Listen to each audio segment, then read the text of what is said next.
મોરબી જિલ્લાના ટંકારા ગામ કે જેણે પોતાના અનેક સપૂતો ભારત માતાના નામે કર્યા છે, જ્યાં પ્રજાસત્તાક પર્વની અનેરી રીતે ઉજવણી કરવામાં આવે છે, વિગતવાર ચર્ચા કરીએ। નમસ્કાર, આપ જોઈ રહ્યા છો ન્યૂ ભારત ન્યૂઝ અને હું છું આપની સાથે વલ્લરી વ્યાસ। મોરબી જિલ્લાના ટંકારા ખાતે આજે 77મા પ્રજાસત્તાક પર્વની જિલ્લા કક્ષાની અનેરી રીતે અને અત્યંત ઉત્સાહપૂર્વક દેશભક્તિના રંગના માહોલ વચ્ચે ઉજવણી કરવામાં આવી હતી।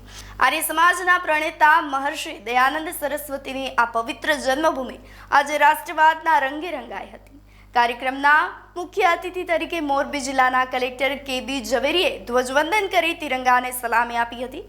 કલેક્ટરે પોતાના પ્રવચનમાં મહર્ષિ દયાનંદ સરસ્વતીને ભાવપૂર્વક શ્રદ્ધાંજલિ અર્પણ કરી હતી।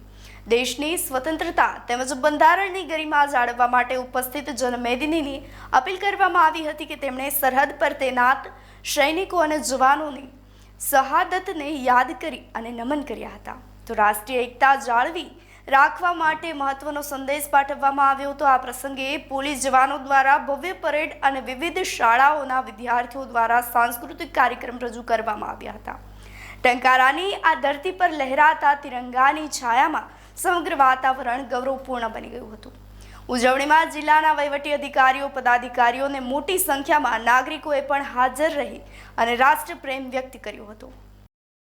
આજે 77મા ગણતંત્ર દિવસ નિમિત્તે મોરબી જિલ્લાના ટંકારા ખાતે જિલ્લા કક્ષાના કાર્યક્રમનું આયોજન કરવામાં આવ્યું અને ખૂબ સુંદર રીતે આ પ્રોગ્રામ શાળાના બાળકોએ સાંસ્કૃતિક કાર્યક્રમ કર્યો અને આપના ધારાસભ્યશ્રી, સૌ પદાધિકારીઓ અને અગ્રણી નાગરિકો અને મોટી સંખ્યામાં ગામથી લોકો ઉપસ્થિત રહ્યા।